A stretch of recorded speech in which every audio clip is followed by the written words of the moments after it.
Queridos hermanos, buenas tardes. Tenemos nuevo Papa, el cardenal Robert Prevost, que elige el nombre de León XIV. Y quiero compartir con ustedes algunas reflexiones que me vinieron a la mente. Seré muy breve. La primera cosa que me llama la atención es la elección de un nombre que no había sido utilizado por más de un siglo. El último en utilizarlo fue el Papa León XIII, que recordarán ustedes es aquel Papa que después de haber terminado de celebrar la Eucaristía se encontraba en una reunión con sus cardenales en el Vaticano y de repente se quedó pausado, pasmado, con una expresión de terror, y cuando se recupera, eh, se retira y escribe esta oración que durante tantos años se leyó al término de las misas en el mundo católico, eh, en esta petición a San Miguel Arcángel de que arroje con el poder que le ha conferido nuestro Señor, que arroje a Satanás y a los demás espíritus malignos que vagan por el mundo al infierno. Fue lo primero que me vino a la mente, y la primera correlación que hice fue cómo un papa eh, que viene a regir la Iglesia Católica, que viene a ser nuestro pastor en un momento tan convulso como es el que vivimos, donde no solamente existen amenazas tecnológicas, económicas, sino también de guerra, pero sobre todo en un contexto de decadencia moral. Si ya en aquel entonces el Papa León XIII vio, porque la visión que tuvo fue terrible, de escuchar los gruñidos inclusive de de los espíritus caídos, de los demonios, bestias demoníacas, iba yo a decir, y escucha este diálogo donde Satanás le pide a Dios, que le dice: si me das tiempo, podría yo destruir a tu iglesia. Dios le pregunta cuánto tiempo y él dice 100 años. Entonces, este papa actual, eh, que venga a regir un mundo que evidentemente está regido por el mal, me llama la atención. Entonces, la primera relación fue cómo es que viene a elegir un nombre que no se había utilizado durante tantos años. Segundo, cómo viene a pastorearnos en una época tan llena de la influencia del mal. Y otros puntos que me llamaron la atención fue en su mensaje decirnos: el poder de las tinieblas no prevalecerá sobre la iglesia. O sea, nos dio un mensaje de paz. Eh, Me puse a investigar un poquito más, a ver quién había sido el primer Papa León. Es el Gran León, de hecho, así se le reconoce. Y si no me equivoco, en las profecías de San Malaquías, así está, el Papa, el número 45. eh, Estamos hablando de los años 460 más o menos. Fue el Papa que enfrentó a Atila a las puertas de Roma y evitó su destrucción. Eh, otra, no conozco, perdón, no conozco la secuencia ideológica y pastoral de los siguientes papas, pero sí me llama mucho la atención. El Papa León XIII es el que escribió la encíclica, redactó la encíclica Rerum Novarum. En un mundo cambiante, en un mundo que pasaba a la época moderna, fue el primer papa que sienta las bases, en esta encíclica me quiero decir, con respecto al cuidado de los trabajadores, e inspira o fortalece lo que es la doctrina social de la Iglesia Católica. Una encíclica que, por cierto, la estudia, por lo menos en México, la Unión Social de Empresarios Mexicanos, que trata de llevar a cabo, es decir, de poner en práctica los principios de la doctrina social de la Iglesia Católica. Muchas veces se critica a la Iglesia Católica de que no ve los problemas del mundo, y no es cierto. La Iglesia Católica siempre ha estado apegada a los más pobres. El organismo de Cáritas, por eso existe, es de hecho la institución, voy a poner entre comillas, de asistencia privada en el mundo. Y digo entre comillas de asistencia privada porque Cáritas, tal como lo dice su nombre, es una expresión de caridad, es una expresión de amor al hermano, en donde vemos en el necesitado el rostro de Jesús. ¿Por qué hago esta mención? Porque el cardenal Robert, el Papa León XIV, nació en los años 50, haber nacido en el año 55, él tiene 69 años, y esta época está marcada por años después la teología de la liberación. No sé de su formación, pero no dudo que después de que haya concluido el Concilio Vaticano II, cuando él era apenas un niño, un infante, pues haya llegado a algún seminario con esta influencia que recibió por nombre Teología de la Liberación, donde inclusive se confundió la caridad con el asistencialismo. Es decir, las obras que hacemos por los necesitados los hacemos como una expresión del amor a Dios, como una expresión de solidaridad y de subsidiariedad con el más necesitado, buscando o viendo en los más necesitados el rostro de Jesús, y lo hacemos en nombre de Dios y lo hacemos para mayor gloria de Dios. Y la diferencia de una institución de asistencia privada, de una ONG, es decir, una organización no gubernamental, es el asistencialismo.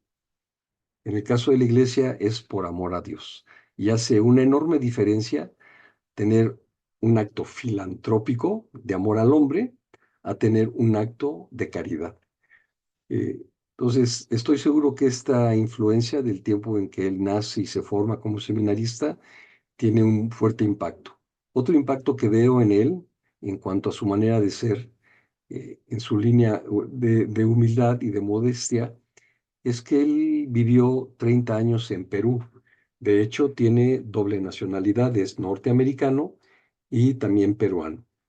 Entonces, Perú, como una nación que todavía a finales del siglo XX existía la esclavitud, y tengo experiencia, no experiencia, pero conocimiento de primera mano del fundador del padre, el fundador de los Siervos de los Pobres del Tercer Mundo, el padre Giovanni Italiano, que me llegó a platicar en algún momento cómo se hacía leva, es decir, levantamiento de mano de obra en las poblaciones pobres de Perú, se internaban a la selva y los llevaban a trabajar a minas, donde literalmente existían tiendas de raya, y después de duras condiciones de trabajo, cuando los obreros querían salir de ahí, tenían que pasar, bueno, cuando llegaban ahí a estos campos de trabajo, les decían, ahí está la tienda y hay pañales, hay alimentos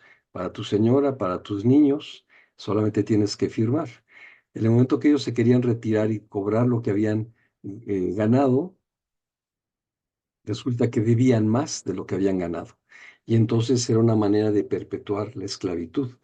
Muy en particular recuerdo la anécdota de un joven matrimonio donde escapan, se introducen a la selva y vienen con un bebé recién nacido que venía lactando, y sin embargo cuando llegan a la civilización, el bebé ya había fallecido, seguía pegado al seno de su mami, y bueno, es un caso muy triste. Entonces, estoy seguro que el Papa, eh, perdóneme, León XIV, el cardenal Roberto, haya tenido esta cercanía con la pobreza. También me queda claro que era afín al Papa Francisco en esta línea de, de acercamiento a los más pobres, así que no dudo que siga con esta trayectoria. ¿Qué más les puedo decir? Él es hijo de descendiente de franceses, norteamericano, y descendiente por el lado de su papá y de su mamá, del lado de su papá de franceses e italianos, y del lado de su mamá de españoles y franceses que vivían en Florida. Su lengua materna, si no me equivoco, es el español, entonces tiene esta influencia de la cultura española, eh, mejor dicho, voy a decir de la cultura hispanoparlante y latina. eh, y seguro que un sello característico de él va a ser eh, lo que él aprendió del el pueblo peruano. Y seguramente eso va a marcar en la línea que él va a seguir. En las primeras palabras que dirige al mundo, empieza dando un mensaje de paz, la paz sea con ustedes, y nos invita a que actuemos sin miedo, que nos unamos mano a mano con Dios entre nosotros y que sigamos adelante, que seamos discípulos de Cristo, que nos precede y menciona que el mundo necesita de su luz, de su humanidad, de necesidad de Él como puente para ser alcanzados por Dios y por su amor. Nos pidió también que nos ayudáramos entre nosotros, que construyéramos puentes con el diálogo, con el encuentro, que faciliten el encuentro para que seamos un solo pueblo, siempre viviendo en paz. Agradece también al Papa Francisco y luego se dirige a sus hermanos cardenales para dar las gracias por haberle elegido, para mantener una iglesia unida, buscando siempre la paz, la justicia y para trabajar con los hombres y mujeres fieles a Cristo, sin miedo de proclamar el Evangelio para ser misioneros. Ahí está su sello misionero. Él es agustino, dice, soy con ustedes cristiano, soy obispo, todos podemos caminar juntos a la patria que nos tiene preparada nuestro Señor. También la atención, el hecho de haber pedido la protección de la Virgen de Pompeya, diciendo nuestra Madre María siempre quiere caminar con nosotros, estar cerca, ayudarnos con su intercesión y con su amor. Y luego nos invitó, esto fue también muy notorio, es la primera vez que un papa electo reza un Ave María y nos invitó a rezar el Ave María. Así que eso me llevó a otro pensamiento. Dentro de las profecías se supone o esperamos que llegará el momento en que un papa proclame el quinto dogma. Declararía a María como corredentora, mediadora y abogada, expandiendo así el rol de la Iglesia Católica, eh, el rol que le reconoce a la Virgen María dentro de de los planes de salvación. Entonces, estas son las cosas de primera mano que me llaman la atención. Algo más que me llamó la atención es la prontitud con la que fue elegido papa. Eh, Seguramente siendo uno de los cardenales elegidos por Papa Francisco, pues seguramente afín a su mentalidad, a su ideología, seguirá tratando de acercar esta iglesia misericordiosa a los más necesitados. Y finalmente, lo que quiero decirles es que las profecías de San Malaquías mencionan como último papa al papa Benedicto XVI, la gloria del olivo en su lema. No aparece mención del Papa Francisco. Podemos estar entonces hablando de que estamos ya en nuevos tiempos o en los papas del final de los tiempos y posiblemente este sea el Papa Pedro Romano que guiará a su iglesia en medio de una gran tribulación. Y con respecto a esto y con respecto a las profecías que hablan de un vicario muerto violentamente, un vicario que huye por necesidad de Roma, dejando por 18 meses la silla de San Pedro vacía, si es él o no lo es, no lo sabemos. Sabemos que el aviso está cerca, Sabemos por las videntes de Garabandal que las condiciones en que ocurre el aviso será un mundo donde la iglesia parece que ha desaparecido, donde habrá gran persecución para los católicos. Es evidente que la iglesia todavía no tiene esta o no percibimos esta sensación de desamparo, de que haya desaparecido. Es evidente que aunque hay persecución por parte de los islamistas, musulmanes a cristianos y le dan muerte a poblaciones enteras en Medio Oriente, todavía no se está viviendo esto a nivel global. Eh, Sabemos que el comunismo también va a llegar a niveles extremos. En fin, bueno, también sabemos que habrá una guerra y que el aviso llegará en el peor de los momentos. Por lo tanto, yo quiero terminar esta reflexión o estas reflexiones invitándolos a que hagamos mucha oración, a que tomemos en cuenta que las profecías, si bien tienen como propósito advertirnos para corregir el camino, como ocurrió con Jonás predicando en Nínive, que estaba en los planes de Dios ser destruido, y sin embargo no ocurre porque el pueblo de los ninivitas se convierte. No fue el caso de Sodoma y Gomorra, que no hicieron caso y que fueron destruidos. Hay evidencia ahora científica de partículas de azufre. La Biblia dice que caerán fuego del cielo, azufre y fuego del cielo. Bueno, pues hay partículas de azufre. El azufre que se produce actualmente en el mundo pues tiene un grado de pureza entre 50 y 60%, me parece 70% cuando mucho. Y sin embargo, en esta región de Medio Oriente han encontrado azufre en una pureza del 96, 97%.